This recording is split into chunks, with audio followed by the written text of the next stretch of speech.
Irmãos, eu desejo cumprimentá-los com a paz do Senhor, amém?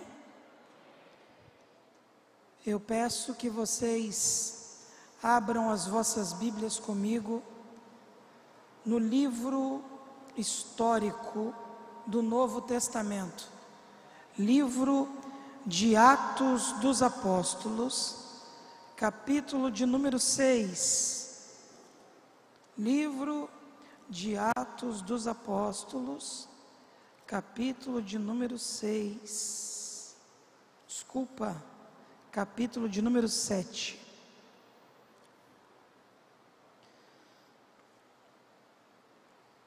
Eu estarei lendo para ganhar tempo a partir do versículo de número 55, que diz assim: Mas ele, estando cheio do Espírito Santo, fixando os olhos no céu, viu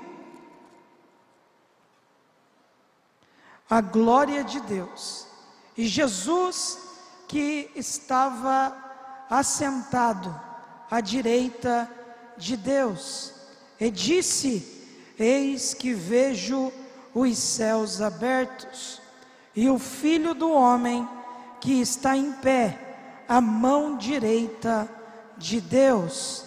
Mas eles gritaram com grande voz, tapando os seus ouvidos, logo arremeteram pedras, unânimes contra ele, expulsando da cidade, o apedrejaram.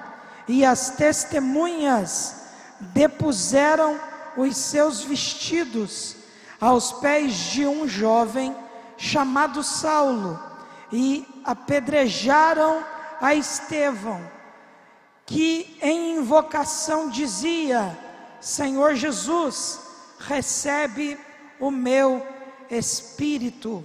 Senhor Jesus, recebe o meu espírito.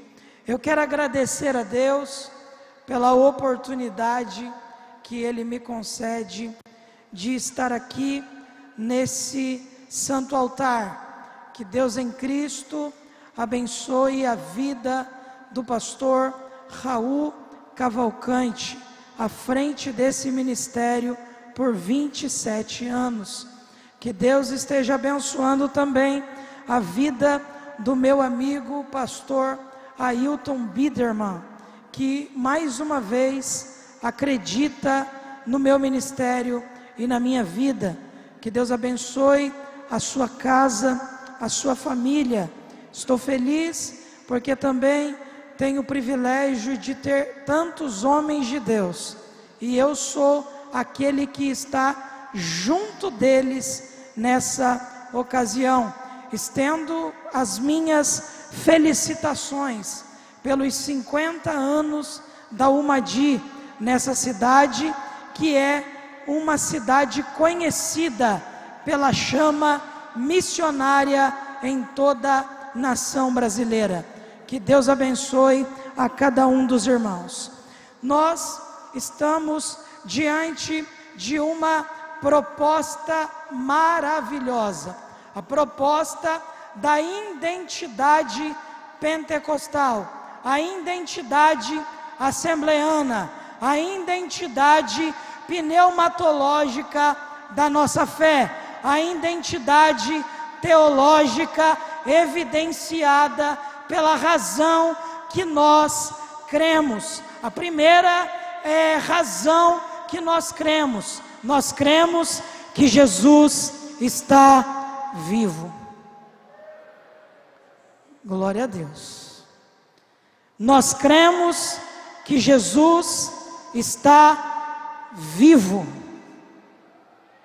Está melhorando. Nós cremos que Jesus está vivo. Aleluia.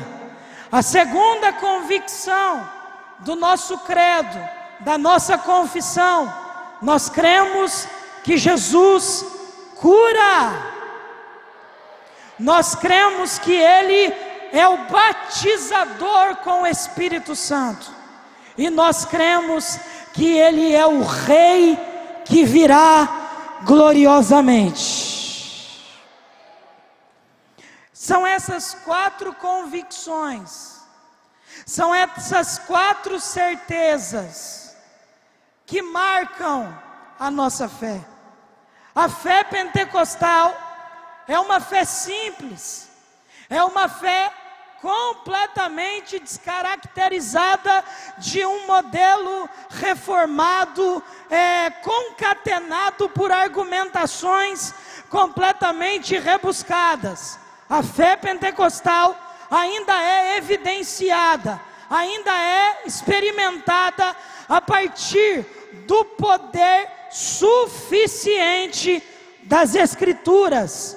O pentecostalismo é reconhecido pelo poder evidenciado a partir das Escrituras. Nós somos caracterizados por muitos ainda como um movimento marginalizado, um movimento de parede, um movimento de canto, mas é esse movimento que há 100 anos acendeu a chama nesse país, e em menos de 20 anos incendeia uma nação inteira, e depois de 20 anos, em 100 anos se espalhou por toda uma nação, a partir de homens simples, de mulheres simples, de gente simples, que crê que Ele está vivo, que o Espírito batiza e que Jesus voltará gloriosamente. São as características que demarcam a nossa fé. Mas a fé pentecostal, eu disse que por muitas vezes ela é caracterizada como uma fé marginalizada, como uma fé escanteada, porque por muitos tempos, e me permita também o respeito aos meus pais, por muitos tempos, essa fé, ela foi reconhecida e evidenciada simplesmente pela expressão da experiência. Mas nos últimos anos, eu tenho apenas 29 anos, mas como estudante do texto bíblico, e alguém que o Senhor me fez debruçar ao estudo das Escrituras, eu tenho visto com entusiasmo, com apenas 29 anos, eu posso ver uma igreja sendo nascedora no meio desse ambiente, completamente descaracterizada por muitos.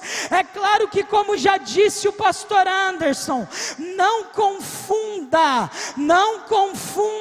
movimentos humanos com a ação do Espírito de Deus, mas no meio de todo esse processo, tem uma igreja se levantando dentro da igreja, uma igreja que ama a palavra, uma igreja que crê no Evangelho, uma igreja que crê no poder do Espírito Santo, e no meio de uma pandemia, não tem nenhuma proposta sendo vendida, não tem nenhum mercado sendo apostado, a única causa que está sendo evidenciada diante de nós é a causa da palavra. E para espanto dos homens, você não veio aqui porque alguém te vendeu alguma coisa, você não veio aqui porque alguém fez uma proposta elevada a você, você veio aqui porque você ama a palavra, e a palavra de Deus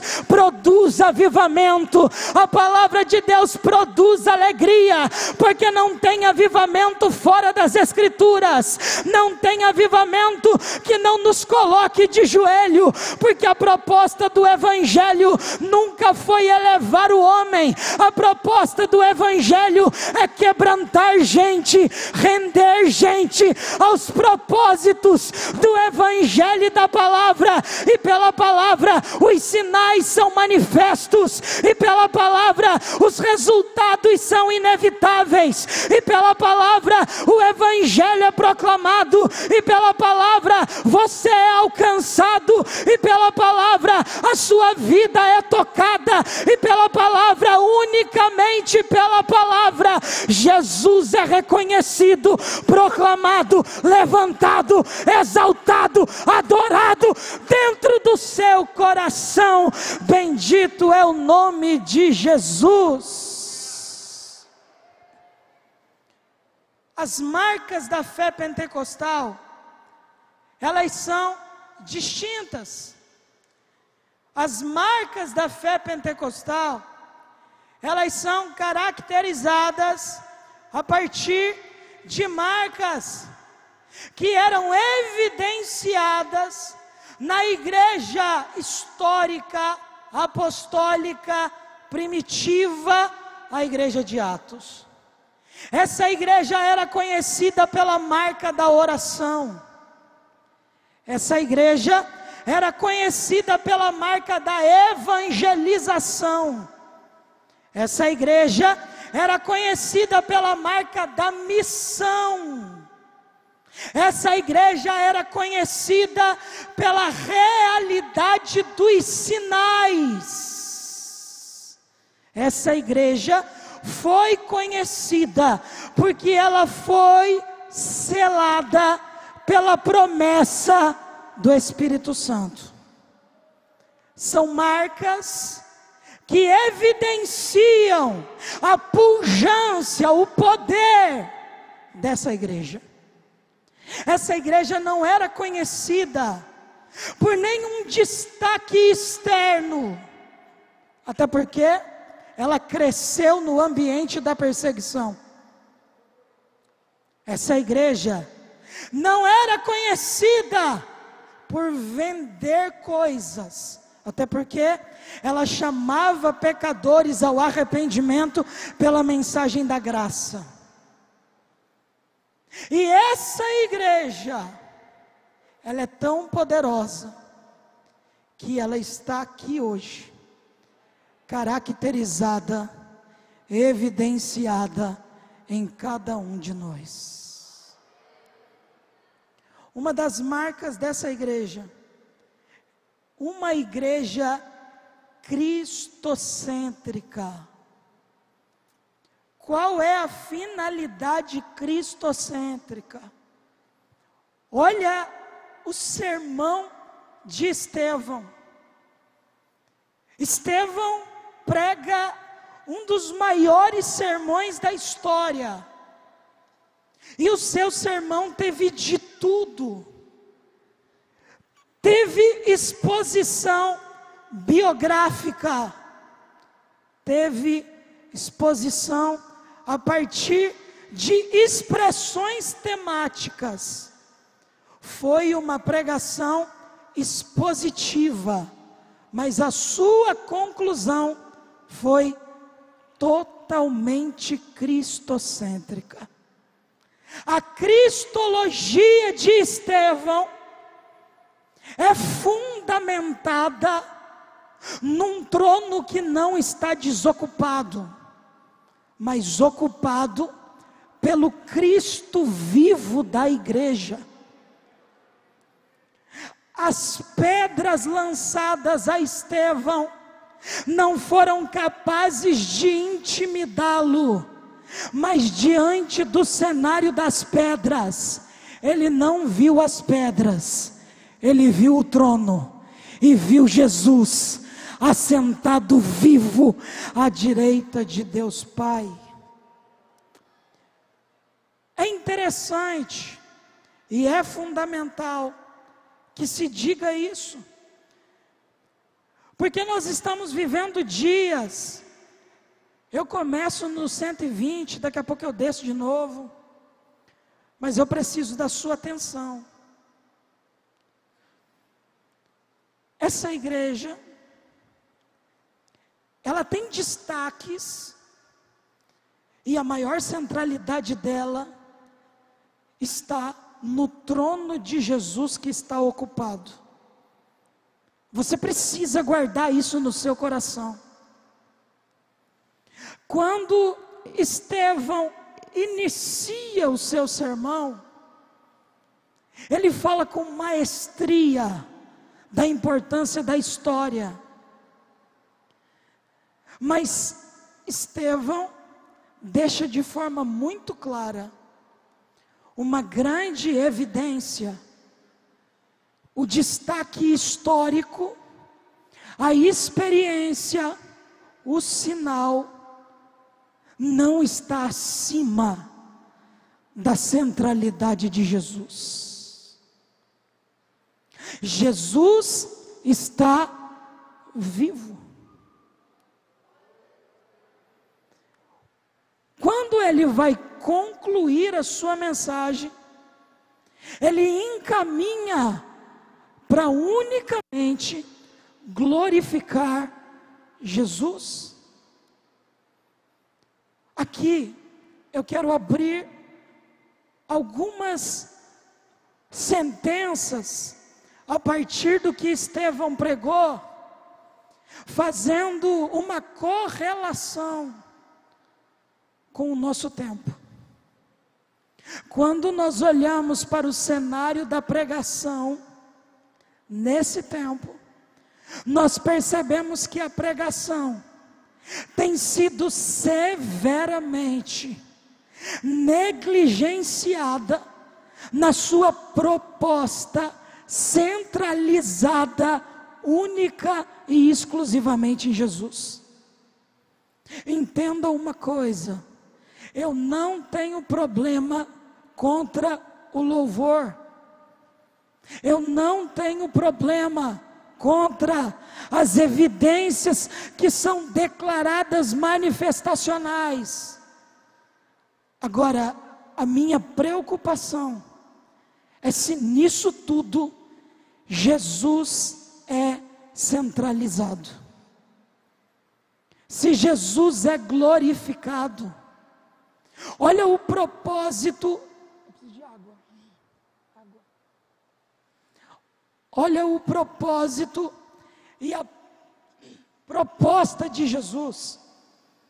Quando Jesus está pregando, 3 coisas Jesus não distanciava do seu ministério. Jesus amado.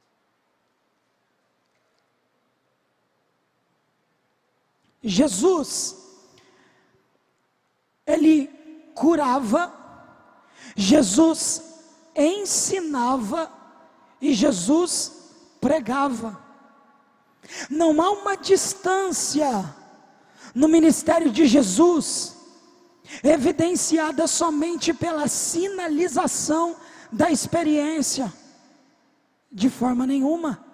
Jesus era caracterizado por um ensinamento onde a pregação era valorizada, as escrituras era elevada e posteriormente os sinais eram revelados. Porque Jesus, ele consegue organizar manifestação e supervalorização das escrituras.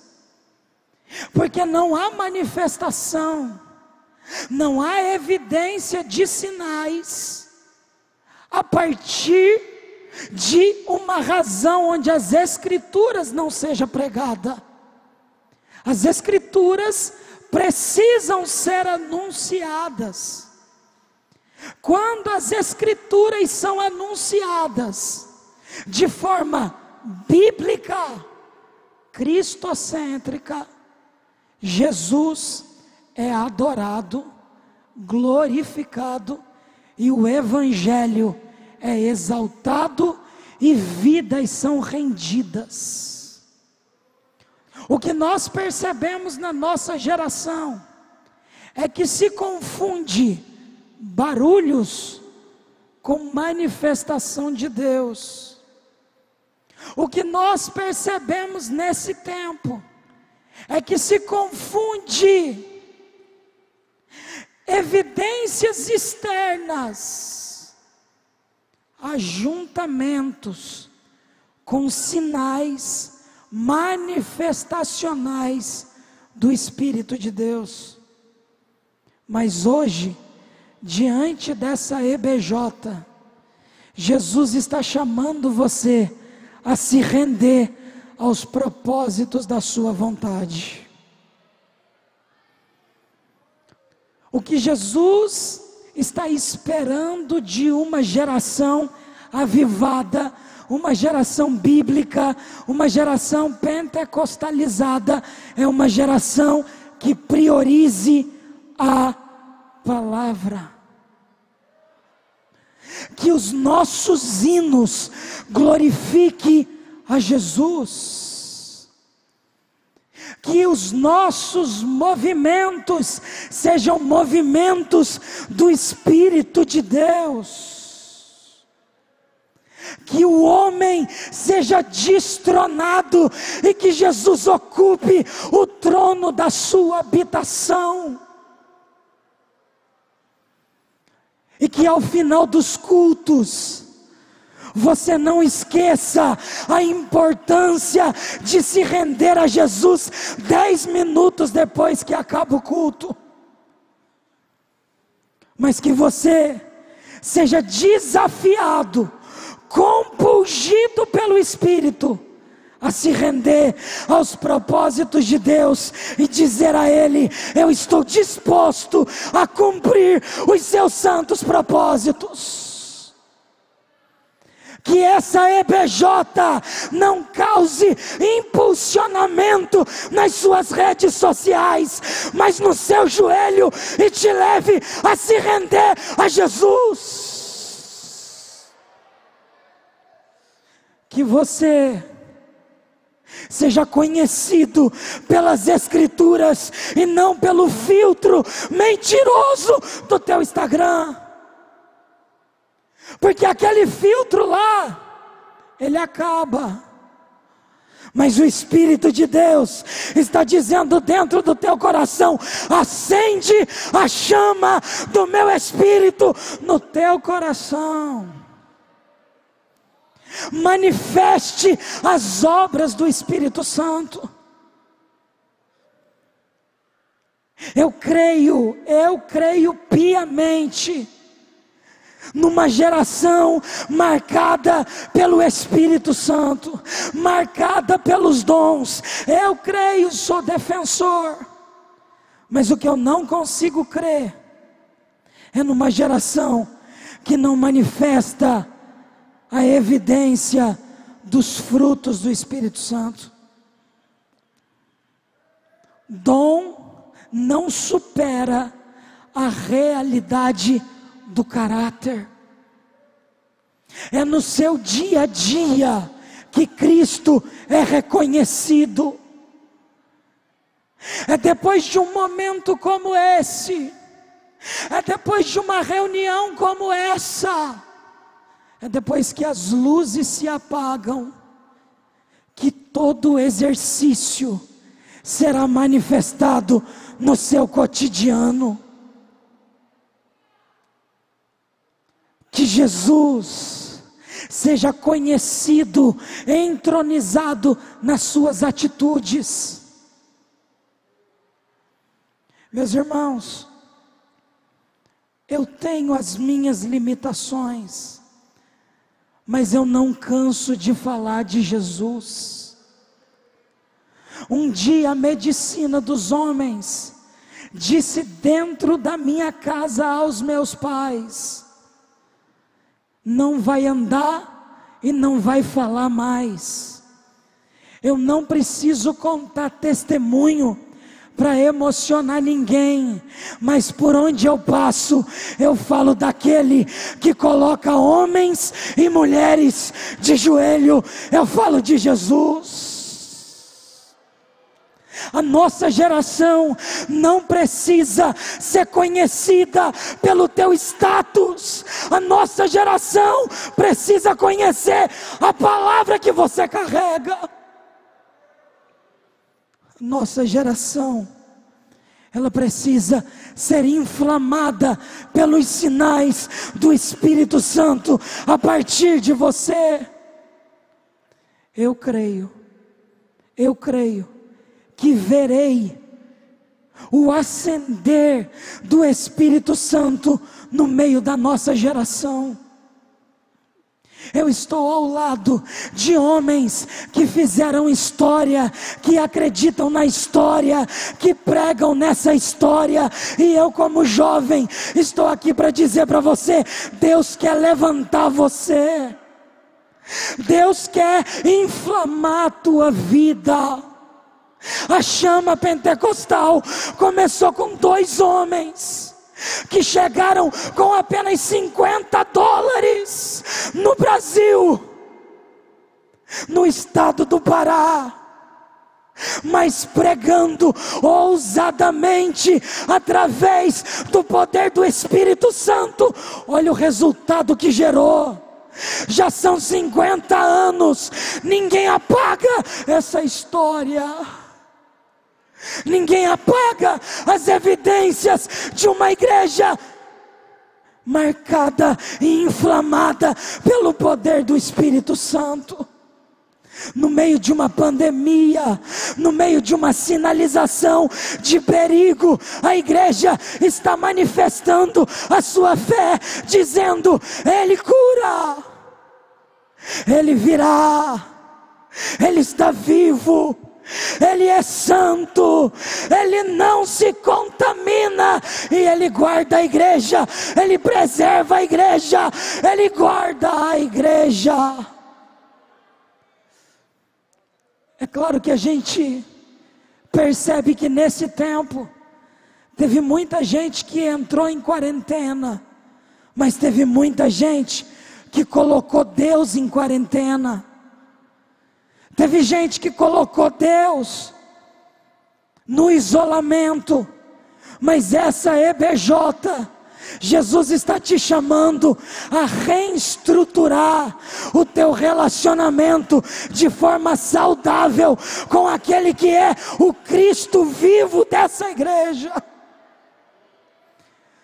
Porque tudo o que está acontecendo aqui está acontecendo para entronizar Jesus como o único Senhor e Salvador da nossa vida.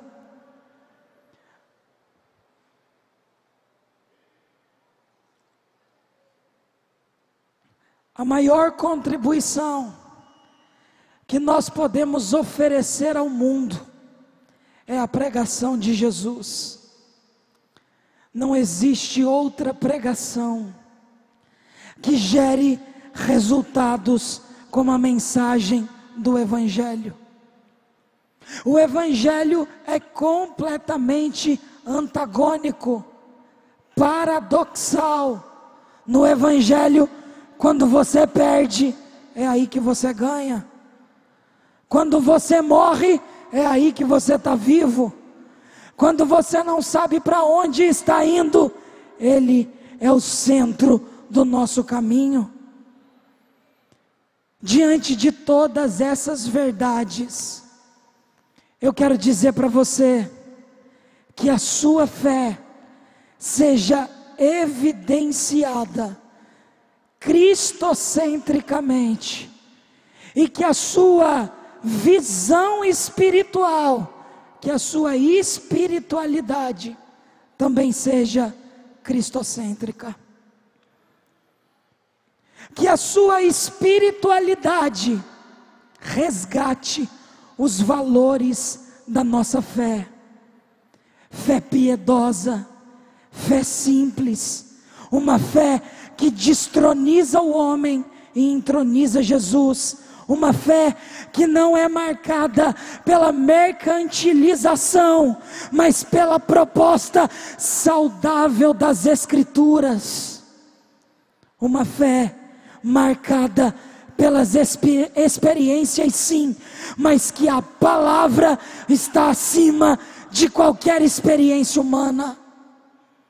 E que você, ao final de tudo, se renda, não pelo cacuete, não pela marca, não pela voz, mas única e exclusivamente pela singularidade do nome de Jesus, que você se renda e que Jesus apareça na sua vida e que Ele seja reconhecido nas suas atitudes e que Cristo seja visto e percebido na tua vida e na tua história. Eu não sei quando as coisas vão voltar ao normal, mas que quando você voltar, você não seja lembrado somente pelas suas postagens sensacionalistas, mas que você seja lembrado pelo Cristo que está sendo evidenciado nas suas atitudes. Que Jesus seja mais visto em você do que os likes que você ganha. Que Jesus seja reconhecido em todos os momentos da sua vida. E que nos dias mais escuros da sua vida, seu relacionamento com Jesus seja capaz de evidenciar a claridade do Evangelho com maturidade, para você atravessar os vales da vida. Porque é no dia mais desafiador da nossa história que Jesus é reconhecido nas nossas atitudes. Eu quero simplesmente encerrar a minha fala dizendo ao seu coração que Jesus seja o centro de tudo na sua vida. Eu quero mais uma vez reforçar ao seu coração: a maior proposta do Evangelho não é elevar ninguém, é quebrantá-lo aos pés de Jesus. Eu quero dizer ao seu coração, quando a pregação bíblica é priorizada, os sinais são inevitáveis. Então você começa a perceber que a ausência dos sinais é porque a pregação correta, legítima das Escrituras não tem ocupado o verdadeiro papel na nossa vida. Porque a verdadeira pregação não é o microfone, é a sua vida manifestando Jesus muito além da realidade dos muros e das paredes. Que Jesus seja reconhecido no nosso cristianismo e que a nossa espiritualidade seja cristocêntrica. Eu quero simplesmente te convidar a ficar em pé, com a permissão dos meus pastores. Eu sei que você não pode tocar, eu sei que você não pode abraçar, mas aonde você está, levanta a sua mão para cima. Eu não pedi para você fazer nada, eu só estou pedindo para você levantar a tua mão. Eu não pedi para você dar glória, eu não pedi para você mostrar a língua, eu pedi para você levantar a mão agora. E aonde você está, eu queria ter a voz do pastor Luaran, eu queria ter a ousadia do pastor Ailton, mas foi isso aqui que Jesus me deu.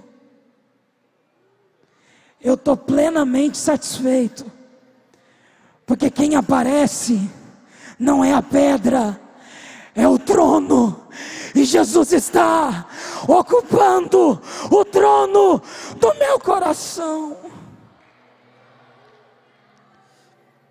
Com a mão lá em cima, eu sei que cansa, mas diga: Senhor Jesus, Senhor Jesus, que a minha fé manifeste as suas obras, e que eu manifeste o teu nome depois da EBJ. Receba o abraço do Espírito Santo. Receba o abraço da graça do Espírito de Deus. E que Jesus seja o centro da sua espiritualidade. E que Jesus seja reconhecido no teu coração e na tua vida. Eu sinto a presença do Espírito do Cristo entre nós. Glória ao Pai, glória ao Filho, glória ao Espírito. Ele tem liberdade de tocar, de renovar, de batizar a tua vida nessa noite. Sinta a presença do Espírito. Sinta a presença do Espírito. Sinta a presença do Espírito. Que Deus seja glorificado. Que Jesus seja entronizado. Que a soberba do homem seja esmagada. E que Jesus seja entronizado no nosso coração, na nossa espiritualidade, em nome de Jesus. Amém, amém, amém.